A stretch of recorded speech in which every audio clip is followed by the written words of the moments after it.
ഇല്ല സമയമില്ല വരാം.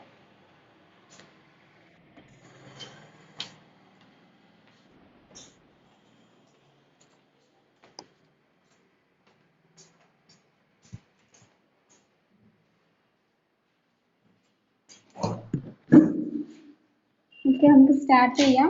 എക്സാം ഇന്നലെ കൊണ്ട് കവർ ചെയ്തിട്ടുണ്ട്.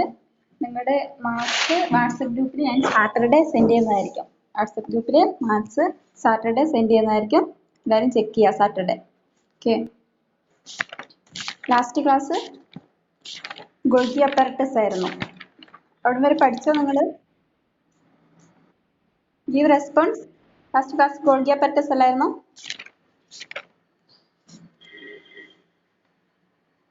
Please give response. ഓക്കെ, അപ്പോൾ നമുക്ക് നെക്സ്റ്റ് ടോപ്പിക്കിലോട്ട് പോകാം. Okay, 9th one mitochondria. അതായത് നമ്മൾ സെൽ ഓർഗനൽസ് ആണ് പഠിച്ചുകൊണ്ടിരുന്നത്. അതിലെ 8 കഴിഞ്ഞു, ഗോൾഗി അപ്പാരറ്റസ് വരെ കഴിഞ്ഞു. ഇനി 9th one 9ാമത്തത് മൈറ്റോകോൺട്രിയ. ഓക്കെ, മൈറ്റോകോൺട്രിയ എന്താ നോക്കാം. In that structure, okay, structure എന്താ നോക്കാം. In that first point, folded membrane within and outer membrane. Okay, അതായത് ഫോൾഡഡ് ആയിട്ടുള്ള മെംബ്രെയിൻ ആണ്. മെംബ്രെയിൻ എന്ന് പറഞ്ഞിട്ടുണ്ടെങ്കിൽ പാട പോലെ അല്ലെങ്കിൽ ഒരു പാളി പോലെ കാണപ്പെടുന്ന ഒരു സ്ട്രക്ചർ ആണ്. അതായത് ഇൻസൈഡും അതുപോലെ തന്നെ പുറത്തോട്ടും ഒക്കെ ആയിട്ട് ഓപ്പൺ ചെയ്ത രീതിയിലുള്ള ഒരു മെംബ്രെയിൻ ആണ് ഉള്ളത്. മീൻസ് പാളി പോലെ കാണപ്പെടുന്ന ഫോൾഡഡ് എന്ന് പറഞ്ഞാൽ മടങ്ങിയിട്ടുള്ള ഒരു പാളി പോലുള്ള ഒരു സ്ട്രക്ചർ ആണ്. അതായത് കോശത്തിന്റെ ഉള്ളിലോട്ടും അതുപോലെ തന്നെ പുറത്തോട്ടുമായിട്ട് നിലകൊള്ളുന്നു. Then second point, the folds of the inner membrane are called cristae. അതായത് കോശത്തിന്റെ അകത്തോട്ടുള്ള ഫോൾസിനെ, അതായത് ആ മടക്കുകളെ പറയുന്ന പേരാണ് ക്രിസ്റ്റേ. ഒന്നുകൂടി പറയാം. ഓക്കെ, സ്ട്രക്ചർ ആണ് മൈറ്റോകോൺട്രിയന്റെ സ്ട്രക്ചർ ആണ് പറയുന്നത്. സ്ട്രക്ചർ എന്ന് പറഞ്ഞാൽ ഫോൾഡഡ് മെംബ്രെയിൻ ആണ്, വിത്തിൻ ആൻഡ് ഔട്ടർ മെംബ്രെയിൻ. അതായത് അകത്തോട്ടും അതുപോലെ തന്നെ പുറത്തോട്ടും മടങ്ങിയിരിക്കുന്ന രീതിയിലുള്ള ഒരു പാളിയാണ് അല്ലെങ്കിൽ ഒരു മടക്കാണ്. Okay, then the folds of the inner membrane are called cristae. Second point, the folds of the inner membrane are called cristae. അതായത് അകത്തെ മെംബ്രെയിന്റെ ആ മടക്കുകളെ പറയുന്ന പേരാണ് cristae. Okay, the folds of the inner membrane are called cristae. അതായത് അകത്തെ മടക്കുകളെ അല്ലെങ്കിൽ അകത്തെ ആ പാളികളെ പറയുന്ന പേരാണ് ക്രിസ്റ്റേ. ക്ലിയർ ആയോ? Is it clear? Okay, next function ആണ് പറയുന്നത്. Next function. Okay, in that first one, converts energy stored in food into usable energy for work. അതായത് ഒന്നാമത്തെ ഫംഗ്ഷൻ എന്ന് പറഞ്ഞിട്ടുണ്ടെങ്കിൽ എനർജീനെ, അതായത് ഫുഡിൽ നിന്നുള്ള എനർജീനെ വർക്കിന് ആവശ്യമായിട്ടുള്ള എനർജിയാക്കി മാറ്റുക. അതാണ് ഒന്നാമത്തെ function.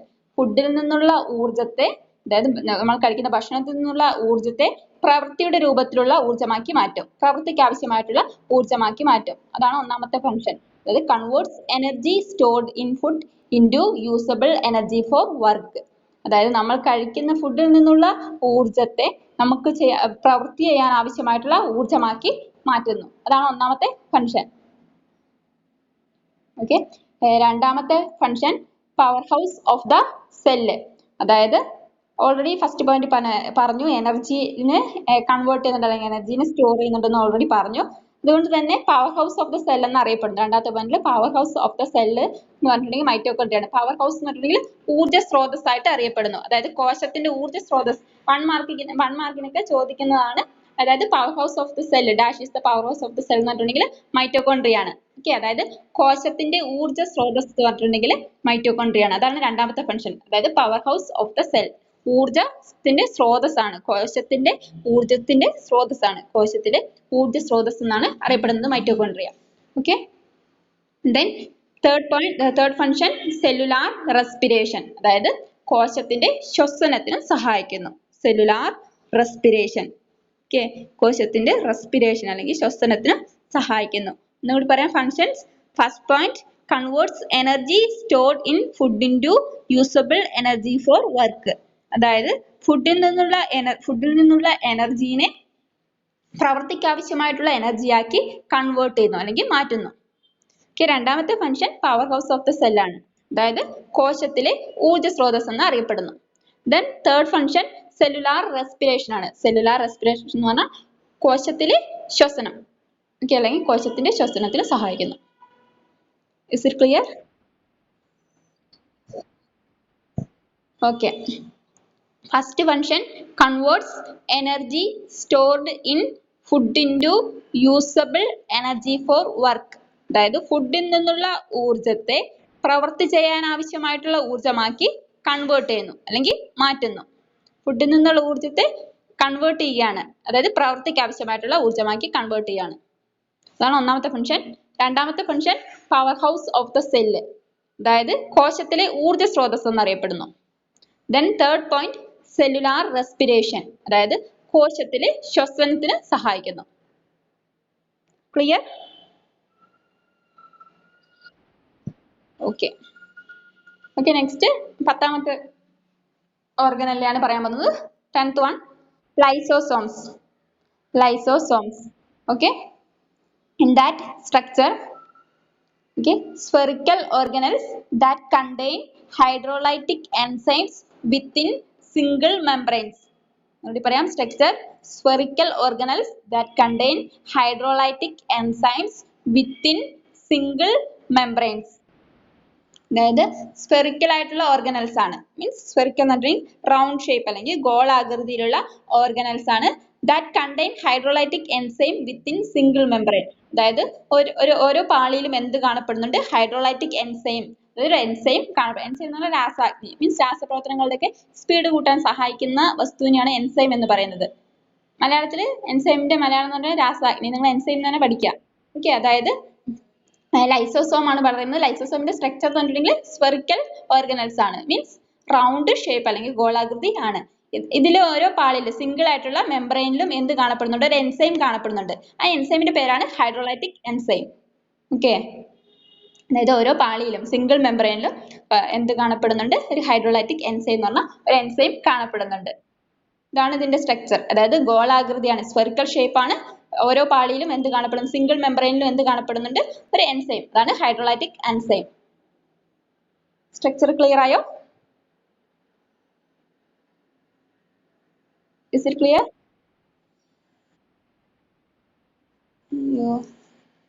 Is it clear? Okay. Next function. Okay, next function. Again, that breakdown of food particles, worn out cell parts. Okay, function ഒന്നാമത്തെ function breakdown of food particles. അതായത് ഫുഡ് പാർട്ടിക്കിൾസിന്റെ ബ്രേക്ക് ഡൗൺ മീൻസ് വലിയ പാർട്ടിക്കിൾസിനെ ചെറിയ particles ആയിട്ട് break down ചെയ്യുക, means മാറ്റുക, convert ചെയ്യുന്ന ഒരു ഫംഗ്ഷൻ ഉണ്ട്. അതുപോലെ തന്നെ worn out cell parts. worn out cell parts എന്ന് പറഞ്ഞിട്ടുണ്ടെങ്കിൽ worn out ഉപയോഗിച്ച് മീൻസ് ഡാമേജ് ആയിട്ടുള്ള സെൽസിനെ പുറന്തള്ളുന്നു. worn out cell parts എന്ന് പറഞ്ഞിട്ടുണ്ടെങ്കിൽ ഡാമേജ് ആയിട്ടുള്ള അല്ലെങ്കിൽ എന്താ പറയുക ഉപയോഗിച്ച് തേഞ്ഞു പോയിട്ടുള്ള, worn എന്ന് പറഞ്ഞിട്ടുണ്ടെങ്കിൽ തേഞ്ഞു പോയെന്നുള്ള അർത്ഥമാണ്. നിങ്ങൾ ജസ്റ്റ് മനസ്സിലാക്കുക. worn out cell parts എന്ന് പറഞ്ഞിട്ടുണ്ടെങ്കിൽ ഡാമേജ് ആയിട്ടുള്ള അല്ലെങ്കിൽ എന്താ പറയുക ഇനി യൂസ് അതായത് പ്രത്യേകിച്ച് യൂസ് ഒന്നും ഇല്ലാത്ത സെല്ലിന്റെ പാർട്സിനെയൊക്കെ റിമൂവ് ചെയ്യുക അല്ലെങ്കിൽ പുറന്തള്ളുക. അതാണ് ഫംഗ്ഷൻ. ഒന്നുകൂടി പറയാം ഫംഗ്ഷൻ. ഒന്നാമത്തെ function break down of food particles, അതായത് പാർട്ടിക്കിൾസിന്റെ ബ്രേക്ക് ഡൗൺ, ഫുഡ് പാർട്ടിക്കിൾസിന്റെ ബ്രേക്ക് ഡൗൺ സഹായിക്കുന്നു. അതായത് വലിയ ഘടകങ്ങളെ ചെറിയ ഘടകങ്ങളാക്കി മാറ്റുന്നു. അതാണ് ഒന്നാമത്തെ ഫംഗ്ഷൻ. രണ്ടാമത്തെ function worn out cell parts, അതായത് ഡാമേജ്ഡ് ഒക്കെ ആയിട്ടുള്ള കോശത്തിന്റെ ഭാഗങ്ങളെ പുറന്തള്ളുന്നു. ഡാമേജ് ഒക്കെ ആയിട്ടുള്ള കോശത്തിന്റെ ഭാഗങ്ങളെ പുറന്തള്ളുന്നു. ഇങ്ങനെ രണ്ട് ഫംഗ്ഷൻ ആണുള്ളത്.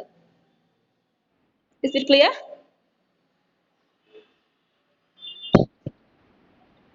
Okay. Then 11th one, peroxisomes. 11th one, peroxisomes. Okay, peroxisomesന്റെ സ്ട്രക്ചർ ആണ് പറയുന്നത്.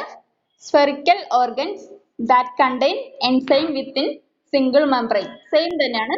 പെറോക്സിസോമും സെയിം തന്നെയാണ്.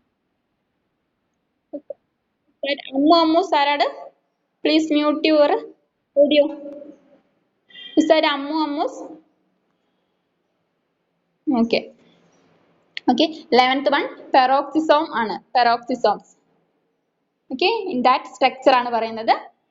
Spherical organs that contain enzymes within single membrane. Same തന്നെ. ഇതും spherical ആയിട്ടുള്ള organelles തന്നെയാണ്. Then contain enzyme within single membrane. ഇതിന്റെ പാളിയിലും ഒരു enzyme ഉണ്ട്. Okay. Same തന്നെ. Lysosome ന്റെ same തന്നെ structure ആണ്. Okay. Then function ആണ് പറയുന്നത്. Function, degrade hydrogen peroxide. Degrade hydrogen peroxide, a toxic compound that can be produced during metabolism.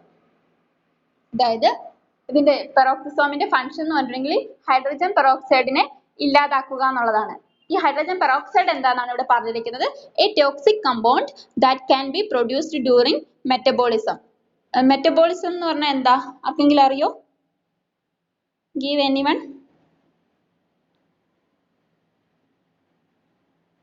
ആർക്കെങ്കിലും അറിയോ? മെറ്റബോളിസം സയൻസ് സ്റ്റുഡൻസ് ആരും ഇല്ല? മെറ്റബോളിസം നിങ്ങൾ ചെറിയ ക്ലാസ്സുകളിലൊക്കെ പഠിച്ചാണ്. ആർക്കെങ്കിലും അറിയോ? എനിവൺ?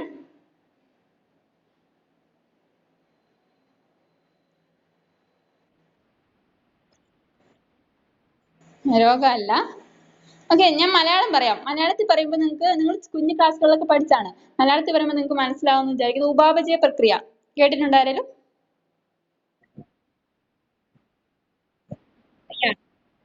ഗുഡ്.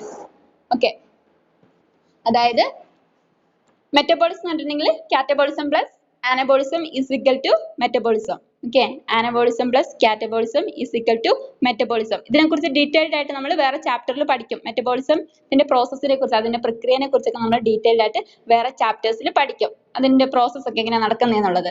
ഇവിടെ ജസ്റ്റ് മെറ്റബോളിസം എന്താണെന്ന് മനസ്സിലാക്കുക. ഉപാപചയ പ്രക്രിയ, അതായത് building and break down process. പാർട്ടിക്കിൾസിന്റെ ബിൽഡ് ചെയ്യുന്നതും അതുപോലെ തന്നെ അതിന്റെ ബ്രേക്ക് ഡൗൺ പ്രോസസ്സും. ഓക്കെ, അതായത് anabolism plus catabolism is equal to ആണ് മെറ്റബോളിസം.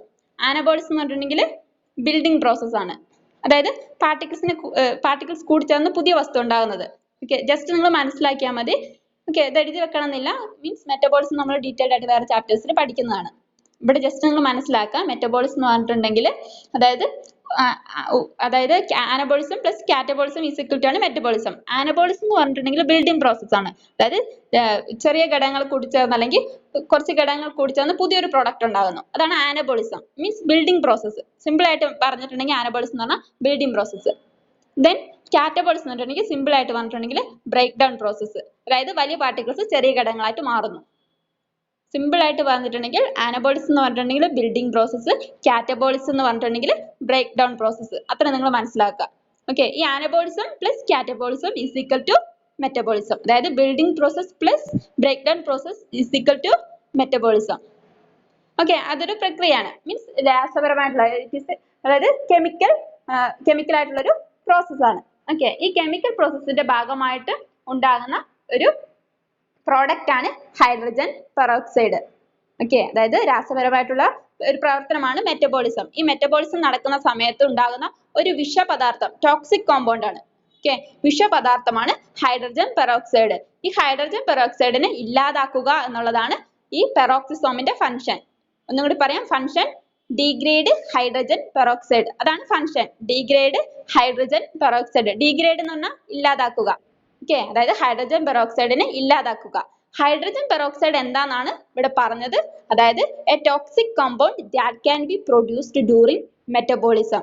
അതായത് ഇതൊരു വിഷപദാർത്ഥമാണ്. മെറ്റബോളിസം നടക്കുമ്പോൾ ഉണ്ടാകുന്ന ഒരു വിഷപദാർത്ഥമാണ്, അല്ലെങ്കിൽ ഒരു ടോക്സിക് കോമ്പൗണ്ട് ആണ് ഈ ഹൈഡ്രജൻ പെറോക്സൈഡ്. ഈ ഹൈഡ്രജൻ പെറോക്സൈഡിനെ ഇല്ലാതാക്കുക എന്നുള്ളതാണ് ഈ പെറോക്സിസോമിന്റെ ഫംഗ്ഷൻ. Is it clear?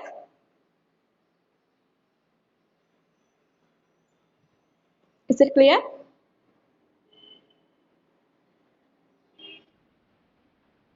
എന്നോട് പറയണം. ഓക്കെ, ഫംഗ്ഷൻ എന്ന് പറഞ്ഞിട്ടുണ്ടെങ്കിൽ ഡീഗ്രേഡ് ഹൈഡ്രജൻ പെറോക്സൈഡ്. അതാണ് ഫംഗ്ഷൻ. ഫംഗ്ഷൻ എന്ന് പറഞ്ഞാൽ ഡീഗ്രേഡ് ഹൈഡ്രജൻ പെറോക്സൈഡ്. ഓക്കെ, അതായത് ഹൈഡ്രജൻ പെറോക്സൈഡ് എന്ന് പറഞ്ഞാൽ വിഷപദാർത്ഥത്തെ ഇല്ലാതാക്കുക. അതാണ് ഫംഗ്ഷൻ.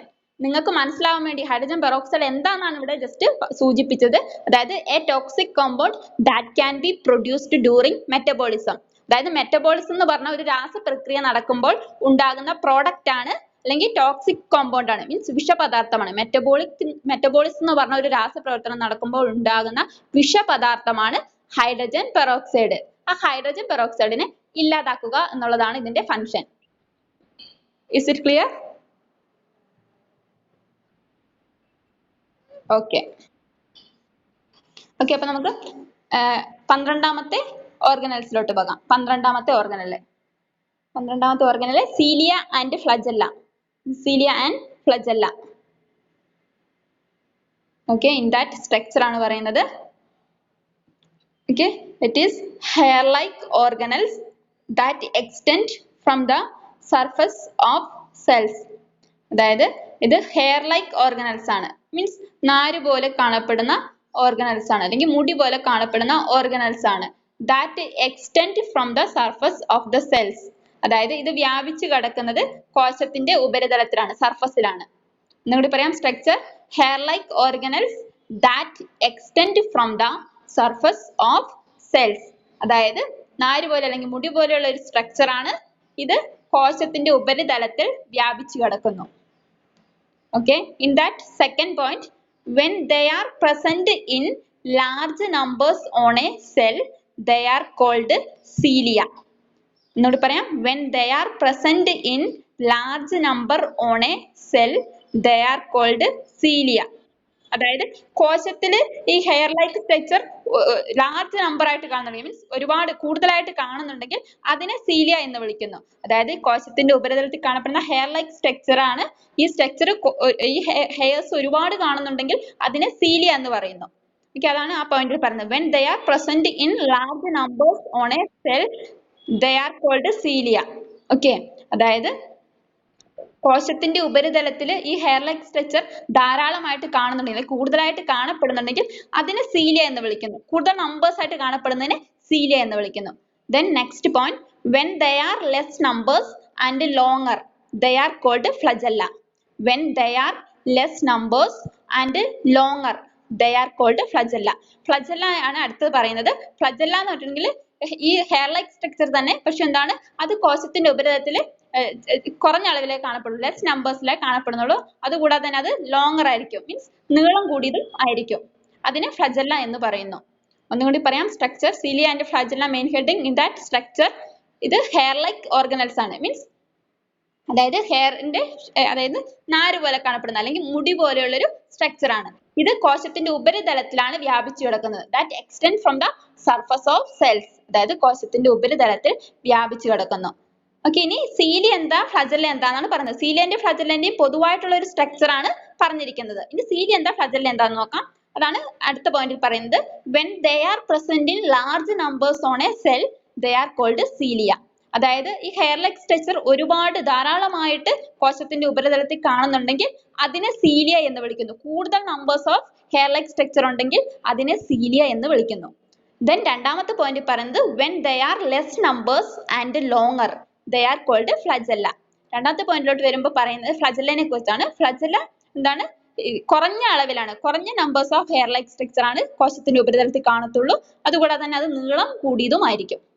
അതിനെ ഫ്ലജല്ല എന്ന് പറയുന്നു. സ്ട്രക്ചർ ക്ലിയർ ആയോ? Okay okay, next function. Function എന്ന് പറഞ്ഞാൽ സെൽ മോട്ടിലിറ്റി. മോട്ടിലിറ്റി എന്ന് പറഞ്ഞാൽ മൂവ്മെന്റ് ആണ്. അതായത് കോശത്തിന്റെ മൂവ്മെന്റിന് സഹായിക്കുന്നു, മീൻസ് കോശത്തിന്റെ ചലനത്തിന് സഹായിക്കുന്നു. അതാണ് ഫങ്ഷൻ, കോശത്തിന്റെ ചലനത്തിന് സഹായിക്കുന്നു. സെൽ മോട്ടിലിറ്റി ആണ് ഫങ്ഷൻ. മോട്ടിലിറ്റി എന്ന് പറഞ്ഞാൽ മൂവ്മെന്റ്. ഓക്കെ, അതായത് കോശത്തിന്റെ മൂവ്മെന്റിന് സഹായിക്കുന്നു. ക്ലിയർ ആയ ഫങ്ഷൻ?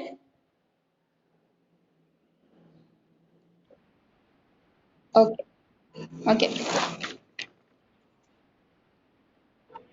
is that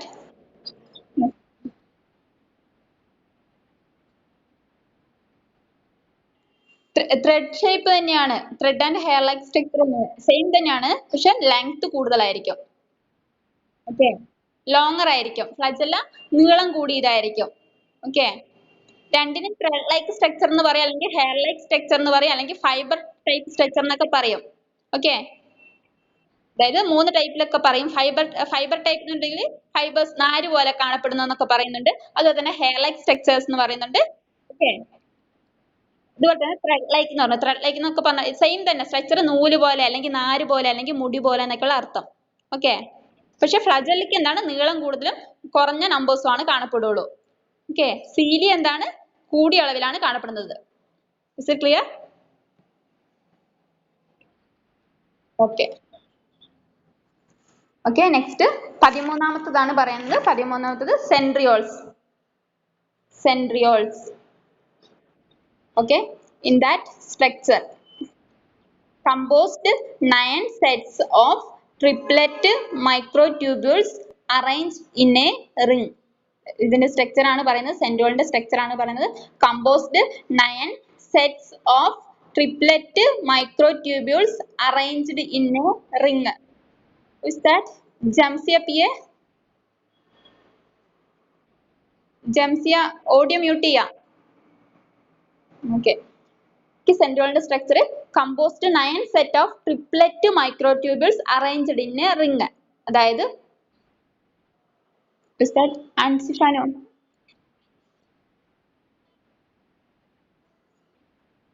ആ 13ാമത്തെ centrioles.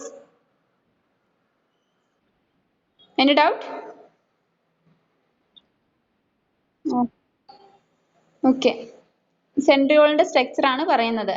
ഓക്കെ, അതായത് ഒരു റിങ്ങിൽ, ഒരു റിങ് എന്ന് പറഞ്ഞാൽ ഒരു വളയം. ഓക്കെ, ഒരു റിങ്ങിൽ അറേഞ്ച് ചെയ്തിരിക്കുന്ന സ്ട്രക്ചർ ആണ്. എങ്ങനെ അറേഞ്ച് ചെയ്തിരിക്കുന്നത് എന്ന് പറഞ്ഞാൽ 9 set of triplet micro tubules. അതായത് ട്രിപ്ലെറ്റ് മൈക്രോ ട്യൂബ്യൂൾ എന്ന് പറഞ്ഞിട്ടുണ്ടെങ്കിൽ ട്രിപ്ലെറ്റ് എന്ന് പറഞ്ഞാൽ മൂന്നായിട്ട്. ഓക്കെ, മൂന്നായിട്ട് കാണപ്പെടുന്ന മൈക്രോ ട്യൂബ്യൂൾസ്. മൈക്രോ ട്യൂബ്യൂൾസ് എന്ന ചെറിയ കുഴലുകൾ. ഓക്കെ, മൂന്നായിട്ട് ഒരുമിച്ച് അറേഞ്ച് ചെയ്തിരിക്കുന്ന ചെറിയ കുഴലുകളുടെ 9 സെറ്റ്. അങ്ങനത്തെ 9 സെറ്റ്, അതായത് മൂന്നായിട്ട് അറേഞ്ച് ചെയ്തിരിക്കുന്ന കുഴലുകൾ, നേർത്ത കുഴലുകൾ, അതിന്റെ 9 സെറ്റ്. Okay, 9 set. അത് ഒരു റിങ്ങിൽ അറേഞ്ച് ചെയ്തിരിക്കുന്ന ഒരു സ്ട്രക്ചർ ആണ്. ഓക്കെ, അതൊരു റിങ്ങിൽ അറേഞ്ച് ചെയ്തിരിക്കുന്ന സ്ട്രക്ചർ ആണ്. എന്നോട് പറയാം, structure composed 9 sets of triplet microtubules arranged in a ring. അതായത് ഒരു റിങ്ങില് മൂന്നായിട്ട് ഒരുമിച്ച് മൂന്നായിട്ട്, ട്രിപ്ലെറ്റ് എന്ന് പറഞ്ഞാൽ മൂന്നായിട്ട് അറേഞ്ച് ചെയ്തിരിക്കുന്ന നേർത്ത കുഴലുകൾ. ആ നേർത്ത കുഴലുകളുടെ മൂന്നായിട്ട് അറേഞ്ച് ചെയ്തിരിക്കുന്ന അങ്ങനത്തെ 9 സെറ്റ്. ഓക്കെ, അങ്ങനത്തെ 9 സെറ്റിനെ ഒരു റിങ്ങിൽ അറേഞ്ച് ചെയ്തിരിക്കുന്നു. ആ ഒരു സ്ട്രക്ചർ ആണ് ഉള്ളത്. Composed 9 sets of triplet microtubules arranged in a ring. Clear ആയോ? Is it clear? Please clear. Okay. Next function ആണ് പറയുന്നത്. Next function. Okay, in that centrioles play a major role in cell division. Centrioles play a major role in cell division. അതായത് സെൻട്രിയോൾസ് പ്രധാനമായിട്ടും പ്രധാനപ്പെട്ട role എന്ന് പറഞ്ഞിട്ടുണ്ടെങ്കിൽ cell division ആണ്. Cell division എന്ന് പറഞ്ഞാൽ കോശ വിഭജനമാണ്.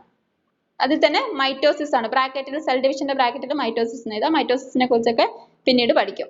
ഓക്കെ, നെക്സ്റ്റ് ചാപ്റ്റേഴ്സിൽ, നെക്സ്റ്റ് പോർഷനിലൊക്കെ പഠിക്കും. ഓക്കെ, എന്നിട്ട് പറയാം centrioles play a major role in cell division. ബ്രാക്കറ്റിൽ മൈറ്റോസിസ് എന്ന് കൊടുക്കാം. ഓക്കെ, അതായത് സെൻട്രിയോളിന്റെ പ്രധാനപ്പെട്ട റോൾ എന്ന് പറഞ്ഞിട്ടുണ്ടെങ്കിൽ കോശ വിഭജനത്തിന് സഹായിക്കുകയാണ്. സെൽ ഡിവിഷൻ എന്ന് പറഞ്ഞാൽ കോശ വിഭജനം. ഓക്കെ, അതിന്റെ ഒരു ടൈപ്പ് ആണ് മൈറ്റോസിസ്. ഓക്കെ, ക്ലിയർ ആയ function? Is it clear? Okay.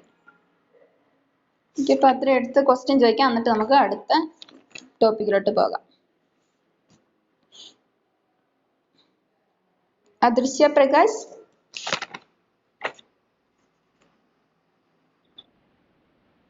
Mitochondria പറ.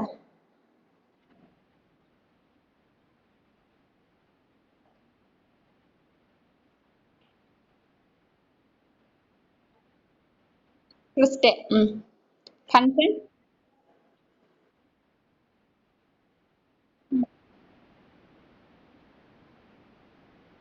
then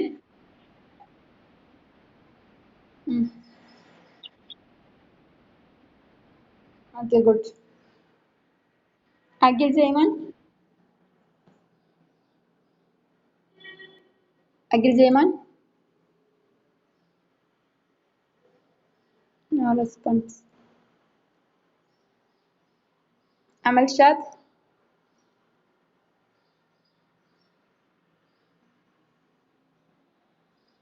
Amal Shad.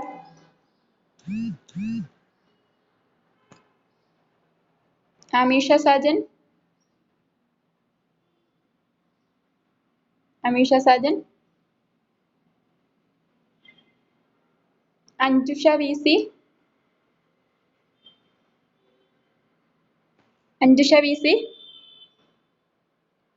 No response. Ansifanu. Ansifanu.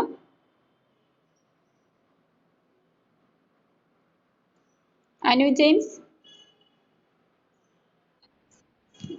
Okay. Lysosome പറ.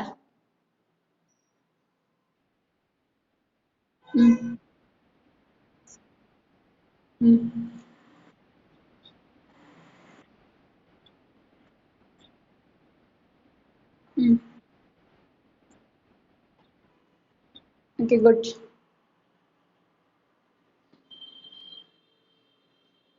Jerin. Jerin.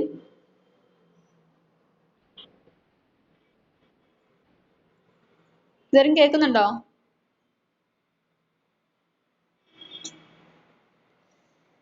Najia Nasrin. Najia Nasrin.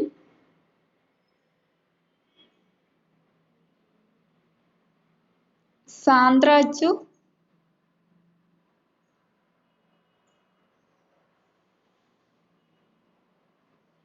Sarita MG.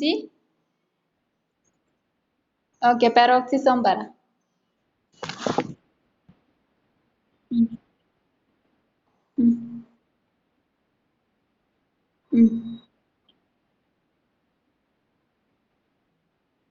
Okay, good. Okay, good.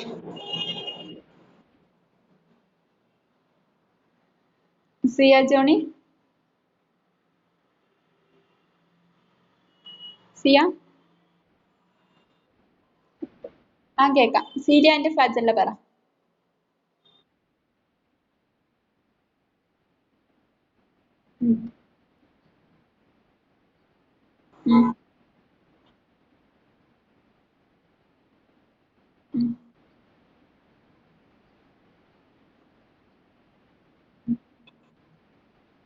Okay.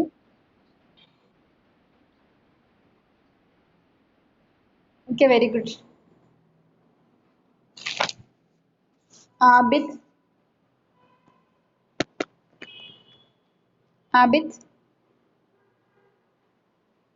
Boys ആരും എന്താ response ചെയ്യാതെ?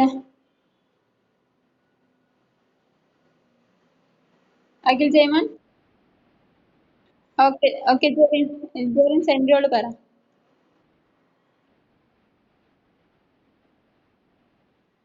Okay, centrioles കേൾക്കുന്നുണ്ടോ? ഇപ്പൊ കേൾക്കുന്നുണ്ടോ?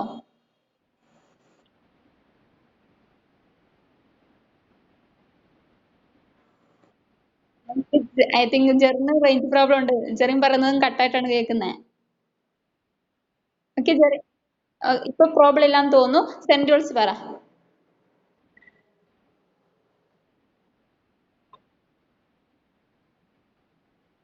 Okay, I think ജെറിന് range problem ഉണ്ട്. കട്ടായി കട്ടായി കേൾക്കുന്നേ. നീ മ്യൂട്ട് ചെയ്തോ. Akhil Jaiman. Alphonso C V. Amal Shad. Aparna AS.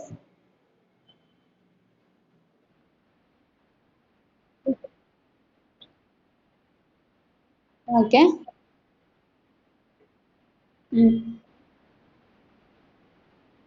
Okay okay, good. Okay, next നമുക്ക് 14-ാമത്തെ ടോപ്പിക്കിലോട്ട് പോകാം. 14-ാമത്തെ ഓർഗാനിക് വാക്യൂൾ. വിളിച്ചിട്ടുണ്ടായിരുന്നു. എവിടുത്തെ ഏതായിരുന്നു?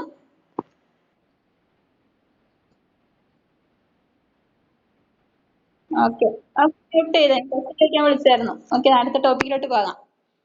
ഓക്കെ, അടുത്ത ടോപ്പിക് വാക്യൂൾ. ഓക്കെ, 14ാമത്തെ ഓർഗനല്ലേ vacuole. Okay, in that structure a sac of fluid surrounded by a membranes. A sac of fluid surrounded by a membranes. Okay, അതായത് വാക്യൂളിന്റെ സ്ട്രക്ചർ എന്നുണ്ടെങ്കിൽ ഒരു അതായത് ഒരു മെംബ്രെയിൻ്റെ ഉള്ളിൽ സഞ്ചി പോലെ, sac of fluid surrounded by a membranes. അതായത് ഒരു സാക്ക് എന്ന് പറഞ്ഞ സഞ്ചി, സഞ്ചിക്കുള്ളിൽ എന്താ പറയുക ഫ്ലൂയിഡ് നിറഞ്ഞ ഒരു സ്ട്രക്ചർ ആണ്. മെംബ്രെയിനെ ചുറ്റിയാണ് അത് കാണപ്പെടുന്നത്. അതായത് a sac of fluid surrounded by a membranes. വാക്യൂളിന്റെ സ്ട്രക്ചർ എന്ന് പറയുന്നത് സാക്ക് ഓഫ് ഫ്ലൂയിഡ് ആയിട്ടുള്ള, അതായത് സഞ്ചിക്കുള്ളിൽ ഫ്ലൂയിഡ് നിറഞ്ഞ, ഫ്ലൂയിഡ് എന്ന് പറഞ്ഞാൽ വാട്ടർ, ഓക്കെ, മീൻസ് ദ്രാവക രൂപത്തിൽ, ദ്രാവകം നിറഞ്ഞ ഒരു സഞ്ചിക്കുള്ളിൽ ദ്രാവകം നിറഞ്ഞ ഒരു സ്ട്രക്ചർ ആണ്. അത് മെംബ്രെയിൻസിനെ ചുറ്റിയാണ് കാണപ്പെടുന്നത്. Surrounded by a membranes. Membranes എന്ന് പറഞ്ഞാൽ പാളികൾ, പാളികളെ ചുറ്റിയാണ് കാണപ്പെടുന്നത്. എന്നോട് പറയാം, structure a sac of fluid surrounded by a membranes. അതായത് ഒരു സഞ്ചിയിൽ ഫ്ലൂയിഡ് നിറഞ്ഞ സ്ട്രക്ചർ ആണ്, അത് മെംബ്രെയിൻസിനെ ചുറ്റിയാണ് കാണപ്പെടുന്നത്. ഓക്കെ, ടൈം ആയിട്ടുണ്ട്. ബാക്കി ക്ലാസ് നാളെ കണ്ടിന്യൂ ചെയ്യാം.